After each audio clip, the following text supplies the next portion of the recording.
ഈ സർക്കാർ വന്നതിന് ശേഷമാണ് ഈ സിനിമാ മേഖലയിലെ വിഷയങ്ങൾ പഠിക്കാൻ വേണ്ടി ഹേമ കമ്മീഷൻ നിശ്ചയിച്ചത്. ആ കമ്മീഷൻ്റെ റിപ്പോർട്ട് കൊടുത്തു. അതിൻ്റെ അടിസ്ഥാനത്തിൽ തന്നെ നിലവിലുള്ള നിയമങ്ങളനുസരിച്ച് ചെയ്യാൻ പറ്റുന്ന എല്ലാ കാര്യങ്ങളും സർക്കാർ ചെയ്യുമെന്ന് പറഞ്ഞിട്ടുണ്ട്. ഇതൊന്നും ഇന്നുണ്ടായ കാര്യമല്ല. പക്ഷെ നമുക്കറിയാം, ഒരു സ്ത്രീപക്ഷ ഗവൺമെൻറ് ആയതുകൊണ്ടാണ് ഇങ്ങനെ ഹേമ കമ്മീഷനെ നിശ്ചയിച്ചതും ആ റിപ്പോർട്ട് ഇന്ന് നിയമപരമായ എല്ലാ കാര്യങ്ങളും അത് ഉൾക്കൊണ്ടുകൊണ്ട് അത് പ്രസിദ്ധീകരിച്ചതും ഈ ഗവൺമെൻറ് ആയതുകൊണ്ടാണ്. അത് എന്തുകൊണ്ടാണ് സ്വീകരിക്കാത്തത് നിങ്ങൾക്കറിയാലോ.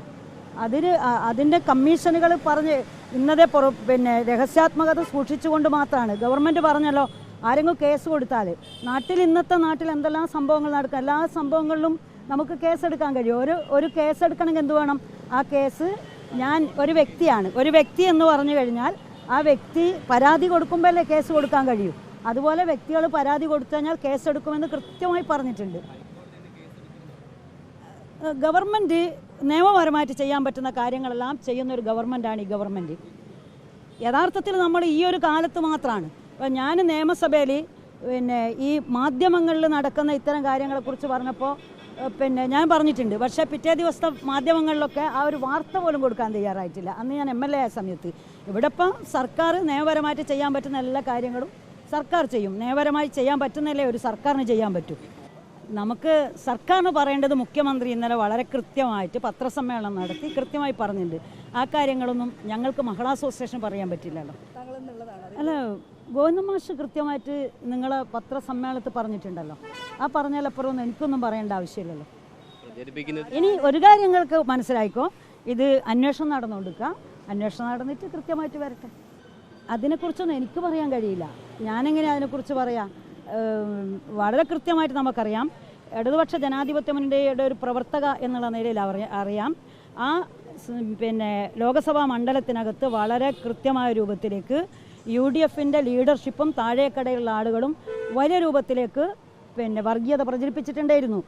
അത് വീട് കയറി പ്രചരിപ്പിച്ചതുകൊണ്ട് വളരെ കൃത്യമായ രൂപത്തിലേക്ക് ഇപ്പം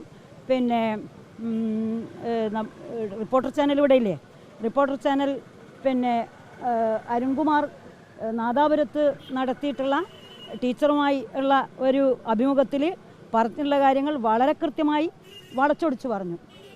അതുപോലെ തന്നെ മാതൃഭൂമി ആ ഓൺലൈൻ ചാനലിലെ കാര്യം വളരെ കൃത്യമായ രൂപത്തിലേക്ക് വളച്ചൊടിച്ച് പറഞ്ഞു. അതുപോലെ എല്ലാവരും ആദരിക്കുകയും ബഹുമാനിക്കുകയും ചെയ്യുന്നൊരു വ്യക്തി അദ്ദേഹത്തിൻ്റെ ലെറ്റർ പേഡ് കൃത്യമായി ഉണ്ടാക്കി പ്രചരിപ്പിച്ചു കഴിഞ്ഞു.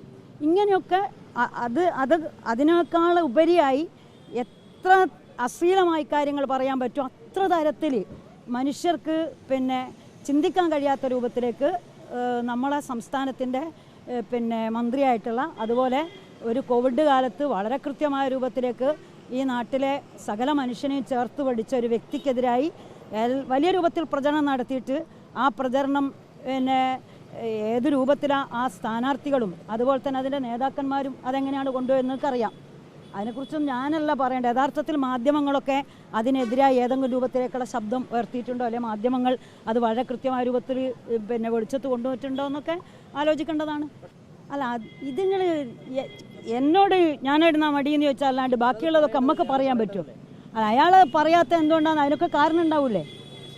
അയാൾ ഒരു വാട്സപ്പ് ഗ്രൂപ്പിലുണ്ടെങ്കിൽ ആ ഗ്രൂപ്പിലത് ആരെങ്കിലും ഇട്ടിനോ എന്തെന്നാന്നൊക്കെ അദ്ദേഹം അതിനെക്കുറിച്ച് അതേസമയത്ത് നിങ്ങൾ വലിയ രൂപത്തിൽ പ്രചരണം നടത്തിയാണ് 25 ലക്ഷം കൊടുക്കുമെന്ന് ലീഗ് പറഞ്ഞ് DYFI ഇട്ട ഒരു പോസ്റ്റ് കണ്ടല്ലോ. ഇത് ഇന്ന ആളാണ് ഇട്ടെന്ന് തെളിയിച്ചു കഴിഞ്ഞാൽ 25 ലക്ഷം കൊടുക്കുമെന്ന്. റിബേഷനെന്നല്ല, ഇടതുപക്ഷത്തെ ഒരാൾക്കും ഇതിലൊരു പങ്കുണ്ടാവില്ല.